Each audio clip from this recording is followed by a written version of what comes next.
আসসালামু আলাইকুম। আমি আজ আপনাদেরকে পাটিসাপটা পিঠা বানিয়ে দেখাবো। খুব সহজ পদ্ধতিতে যে কেউ এটা বানিয়ে নিতে পারবে। তো চলুন রেসিপিটা দেখে নিই। পাটিসাপটা বানাবার জন্য আমি এখানে এবার একটা পাত্র নিয়েছি। আমি এখানে 3 বাটি ভেজা চালের গুঁড়ো নিয়েছি।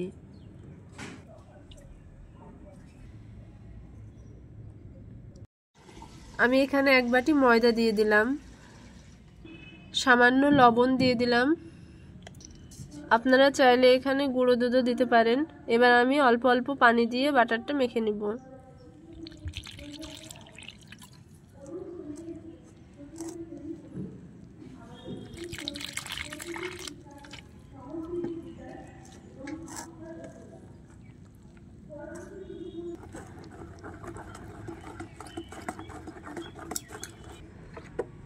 অল্প অল্প করে পানি দিয়ে আমি বাটারটা বানিয়ে নিয়েছি। তো বাটারের ঘনত্বটা এরকম হবে, খুব গাঢ়ও না খুব পাতলাও না।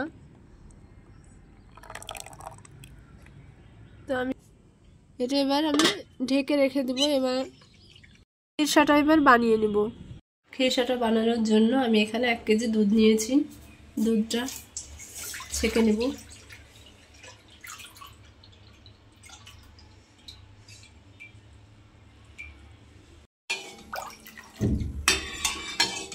ভালোভাবে নেড়ে আমি দুধটাকে জাল দিয়ে নেব।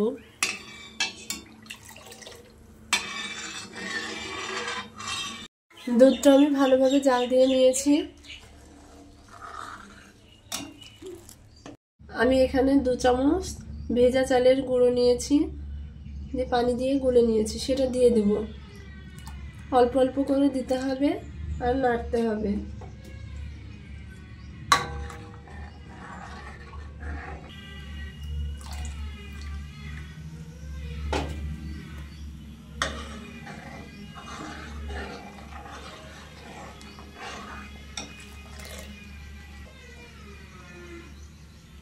তো আমি এখানে পুরোটা দিয়ে দিলাম।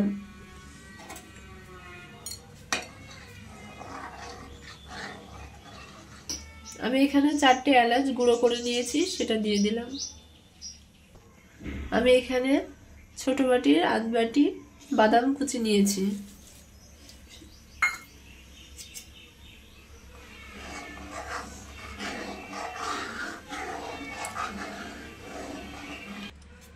আমি এখানে 1 বাটি কোরানো নারকেল দিয়ে দিলাম। ভালোভাবে মিশিয়ে নেব।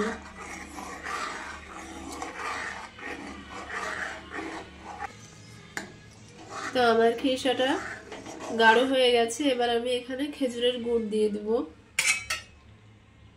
তো আমি এখানে 1 বাটির একটু কম খেজুরের গুড় নিয়েছি।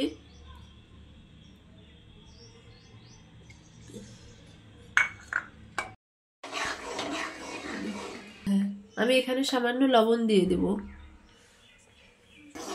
মিষ্টি খাবারে সামান্য লবণ দিলে স্বাদটা ভালো আসে। খিরসাটা আমার হয়ে গেছে, এবার নামিয়ে নেব। আমি এখানে অল্প একটু বাটার তুলে নেব। আমি এখানে সামান্য জর্দার রং মিশাবো।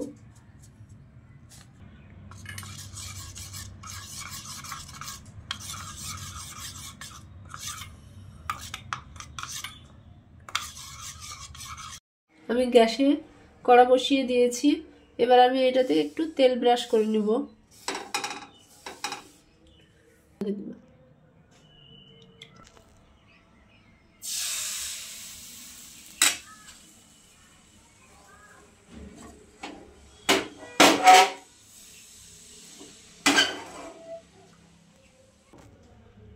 এবার আমি খিরসাটা দিয়ে দেব।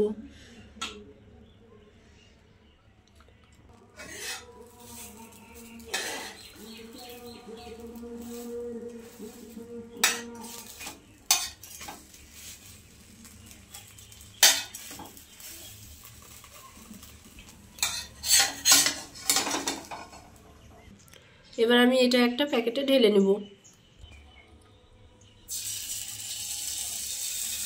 1 বাটি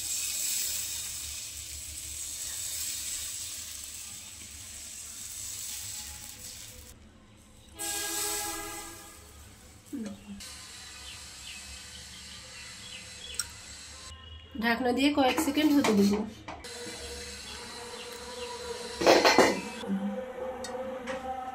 এবার আমি আপনাদেরকে একটা ভেঙে দেখাচ্ছি। তো দেখুন কত সুন্দর, মুখে দিলেই মিলিয়ে যাবে।